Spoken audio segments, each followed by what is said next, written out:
ফের সরকারি হাসপাতালে সক্রিয় দালাল চক্র, প্রতারণার শিকার রোগী। দ্রুত অপারেশন করিয়ে দেওয়ার নামে টাকা তোলে দালাল আর রোগীকে ফেরত পাঠিয়ে দেন চিকিৎসক। দ্রুত কিডনির অপারেশন করানোর নামে রোগীর থেকে 40,000 টাকা নেওয়ার অভিযোগ। आज उसका ऑपरेशन था, हम लोग को भी बुलाया, उसका आना ही पड़ेगा बोल के हम लोग भी आ गया। तो अभी ओटी में डाला तो अभी डॉक्टर को तो पता ही नहीं था, अभी बोला तो ऑपरेशन ही नहीं होगा। लेकिन ये दलाल लोग हम लोग से पैसा लिया है, तो कब से बुलाया ऑपरेशन कराएंगे। आज तो डॉक्टर को तो पता ही नहीं था, हम लोग को भी आज ही पता चला। 30,000 40,000 ऐसे अप एंड डाउन में तो हम लोग को बहुत गया है। যদি এরকম কোনো কমপ্লেন আমাদের কাছে আসে তাহলে কিন্তু আমরা আমাদের অ্যাডমিনিস্ট্রেশন, আমি এর কথা আপনাকে কনফার্ম করতে পারি যে আমরা উপযুক্ত বা সদুপযুক্ত ব্যবস্থা নেব এর এগেইনস্টে। আসছে পরের খবরে। বেটিং অ্যাপ মামলা এবার ইডির জিজ্ঞাসাবাদের মুখে অভিনেতা অঙ্কুশ হাজরা। প্রায় 9 ঘন্টা ধরে তাকে ম্যারাথন জিজ্ঞাসাবাদ করলেন ইডির অফিসাররা। আর এদিন তলব করা হলেও আসেননি অভিনেত্রী উর্বশী রাউতেলা। এছাড়াও কেন্দ্রীয় গোয়েন্দা সংস্থার স্ক্যানারে রয়েছেন প্রাক্তন ভারতীয় ক্রিকেটাররা। 22শে সেপ্টেম্বর রবিন উথাপ্পা এবং 23 তারিখে তলব করা হয়েছে যুবরাজ সিংকে। 24শে অভিনেতা সোনু সুদকে ডেকেছে ইডি। মিমি চক্রবর্তীর পর অঙ্কুশ হাজরা। বেটিং অ্যাপ সংক্রান্ত মামলায় পরপর দুদিনে ইডির জিজ্ঞাসাবাদের মুখে টালিগঞ্জের দুই চেনা মুখ। সোমবার মিমি চক্রবর্তীকে প্রায় 9 ঘন্টা ম্যারাথন জিজ্ঞাসাবাদ করেছিলেন ইডি অফিসাররা। মঙ্গলবার অঙ্কুশ হাজরাকেও প্রায় 9 ঘন্টা ধরে ম্যারাথন জিজ্ঞাসাবাদ চালালো এই কেন্দ্রীয় এজেন্সি।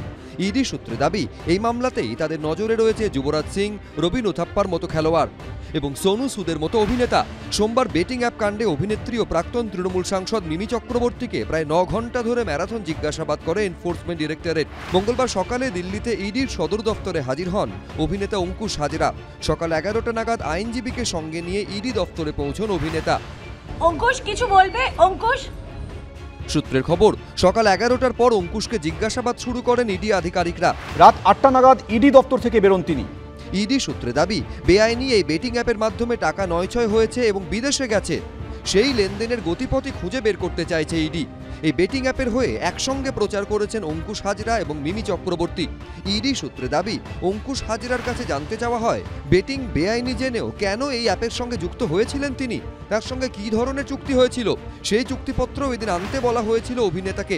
ইডি সূত্রে দাবি, অঙ্কুশের কাছ থেকে জানতে চাওয়া হয় কারা তার সঙ্গে যোগাযোগ করেছিলেন, চুক্তি অনুযায়ী টাকা কোন অ্যাকাউন্ট থেকে তার কোন অ্যাকাউন্টে এসেছিল, অঙ্কুশ কি নগদে কোনো টাকা নিয়েছিলেন, টাকা ছাড়া অন্য কোনো সুযোগ সুবিধা কি তিনি পেয়েছিলেন, অঙ্কুশের অ্যাকাউন্ট থেকে কি টাকা অন্য কোথাও পাঠানো হয়েছিল।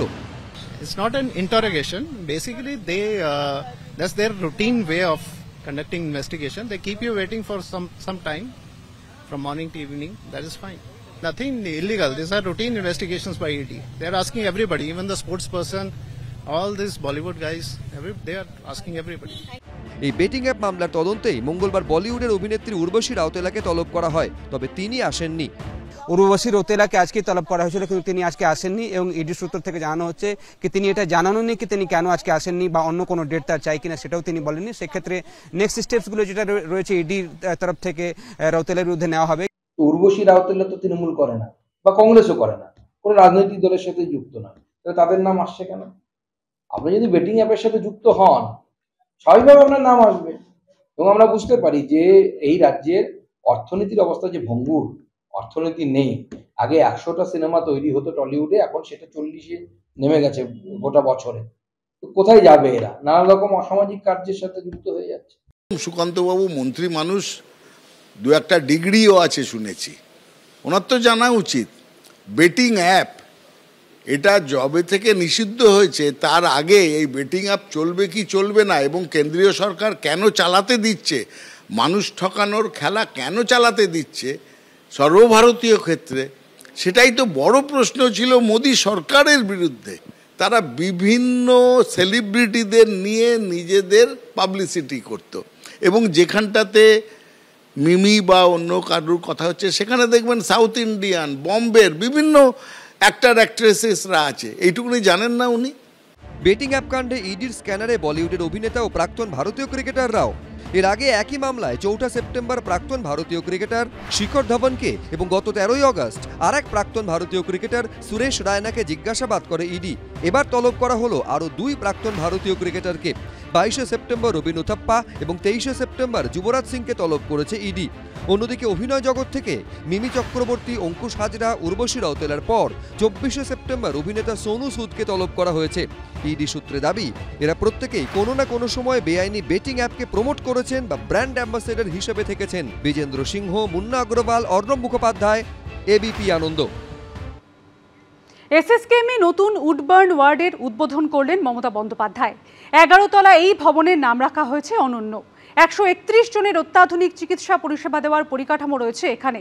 রয়েছে 102টি সিঙ্গেল কেবিন, 8টি ভিভিআইপি স্যুট এবং এইচডিইউ, আইটিইউ মিলে 21 বেডের ক্রিটিক্যাল কেয়ার ইউনিট।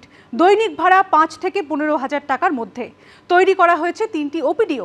মোট খরচ হয়েছে 67 কোটি টাকা। সত্যি অনন্য। নতুন 11 তলা ঝকঝকে বিল্ডিং, ঝা চকচকে কেবিন, সঙ্গে ওপিডি। নামী বেসরকারি হাসপাতালের অত্যাধুনিক কর্পোরেট ধাঁচের পরিষেবা এবার মিলবে এসএসকেএমেই। মঙ্গলবার নতুন উডবার্ন 2 ব্লকের উদ্বোধন করলেন মুখ্যমন্ত্রী মমতা বন্দ্যোপাধ্যায়। নাম রাখা হয়েছে অনন্য। রাজ্যের সরকারি হাসপাতালে পয়সা দিয়ে চিকিৎসা পরিষেবা, এই মডেল প্রথম চালু হয়েছিল এসএসকেএম এর উডবার্ন ব্লকে। এবার সেই মডেলকে আরও বৃহৎ আঙ্গিকে আনার জন্যই উডবার্ন 2 এই প্রকল্প এসএসকেএম হাসপাতালে চালু হচ্ছে। এটা হচ্ছে উডবার্নেরই দ্বিতীয় সংস্করণ, আরও ভালো করে করা হয়েছে। এখানে তুলনায় অনেক কম খরচে বড় বড় কর্পোরেট হাসপাতাল স্তরে সমস্ত সুবিধে পাওয়া যাবে। 11 তলা বিল্ডিংয়ে অত্যাধুনিক পরিকাঠামো তৈরি করতে মোট খরচ হয়েছে 67 কোটি টাকা। এখানে মোট 131 জন রোগীকে চিকিৎসা পরিষেবা দেওয়ার পরিকাঠামো থাকছে, যার মধ্যে 102টি সিঙ্গেল কেবিন, 8টি ভিভিআইপি স্যুট, এইচডিইউ, আইটিইউ মিলে আরও 21টি বেড মিলিয়ে ক্রিটিক্যাল কেয়ার ইউনিট রয়েছে। এক ছাতার তলাতেই থাকছে pathology lab, X-ray, USG, radiology সহ বিভিন্ন সুবিধা। তবে সিটি স্ক্যান ও এমআরআই এর সুবিধা পাওয়া যাবে নতুন বিল্ডিং এর উল্টো দিকে মূল উডবার্ন ব্লকের একতলায়। অনেকেই নামী বেসরকারি হাসপাতালে চিকিৎসা পরিষেবার খরচ বহন করতে পারেন না, তবে উডবার্ন 2 এ চিকিৎসার খরচ রয়েছে সাধ্যের মধ্যেই। সিঙ্গেল কেবিনের ভাড়া প্রতিদিন 5,000 টাকা। সিঙ্গেল স্যুটে কোনো রোগী থাকলে প্রতিদিন গুনতে হবে 8,000 টাকা করে। এইচডিইউ 12,000 এবং আইটিইউ এর ক্ষেত্রে প্রতিদিন বেড ভাড়া রাখা হয়েছে 15,000 টাকা। এর মধ্যেই ধরা থাকবে চিকিৎসকের ফি। তবে অস্ত্রোপচার হলে আলাদা ওটি চার্জ এবং অ্যাটেন্ডেন্ট চার্জ লাগবে। দিতে হবে বাইরে থেকে কেনা ওষুধের দামও। আপনারা খুব লার্জলি কাজটা করছেন। বিক্স আপনাদের যে রেকগনাইজ করেছেন, আগামী দিন হয়তো আরও বেশি রেকগনিশন পাবেন। স্বাস্থ্য দপ্তর থেকে 10 লক্ষ টাকা এর জন্য আপনাদের দিচ্ছি, জাস্ট অ্যাজ এ অ্যাওয়ার্ড। শুধু ইনডোর নয়, এখানে থাকবে ওপিডিও। সেই মতো তৈরি করা হয়েছে অত্যাধুনিক ব্যবস্থা। ওপিডি 1, ওপিডি 2 অ্যান্ড ওপিডি 3 এই তিনটে। এই ওপিডিতে সন্ধ্যেবেলায় চিকিৎসকরা বসবেন এবং সেই ওপিডির ভেতর কিরকম দেখতে, একদম কর্পোরেট ধাঁচের ওপিডি। আমাদের দেখতে পাচ্ছি এখানে চিকিৎসকরা বসবেন, রোগী এলে রোগীকে সাহায্য করার জন্য, পরীক্ষা করার জন্য তার যে বেড সেইটা থাকবে। সূত্রের খবর, এসএসকেএম এর বহির্বিভাগ, জরুরি বিভাগে আসা রোগীরা নিজে থেকে ইচ্ছা প্রকাশ করলে এই উডবার্ন 2 ব্লকে ভর্তি হতে পারবেন। আবার এসএসকেএম এ ভর্তি থাকা রোগীরাও পরবর্তী সময়ে চাইলে নতুন এই ব্লকে স্থানান্তরিত হতে পারবেন। তবে কার্ডিওলজি, সিটিভিএস, স্নায়ু শল্য বিভাগের রোগীরা প্রাইভেট কেবিনে ভর্তি হতে পারলেও সেখানে ওই সংক্রান্ত অস্ত্রোপচারের সুযোগ থাকছে না। সেক্ষেত্রে এসএসকেএম এর সব সংশ্লিষ্ট বিভাগের অপারেশন থিয়েটার নির্দিষ্ট ফি দিয়ে ব্যবহার করা যাবে। এদিন উডবার্ন 2 এর উদ্বোধনে রাজ্যে 2টি ক্যান্সার হাসপাতাল তৈরির কথাও শোনা যায় মুখ্যমন্ত্রীর গলায়। আমরা অত্যাধুনিক একটা ক্যান্সার হসপিটালও করছি, তার বিল্ডিং এর জায়গাও আমি দেখিয়ে দিয়ে গেছিলাম। বিল্ডিংটা প্রায় হয়েও গেছে। এটা টাটা ক্যান্সার মুম্বাইয়ের সাথে আমাদের একটা কোঅর্ডিনেশন হয়েছে। দুটো করছি আমরা, একটা এসএসকেএমকে দেওয়া হয়েছে আর একটা দেওয়া হয়েছে নর্থ বেঙ্গল মেডিকেল কলেজকে। পূর্ব ভারতের মধ্যে এখানেই প্রথম বোন ব্যাংক তৈরি হচ্ছে বলেও এদিন জানিয়েছেন মুখ্যমন্ত্রী। আশাবুল হোসেন, সন্দীপ সরকার, ঝিলম করঞ্জাই, এবিপি আনন্দ।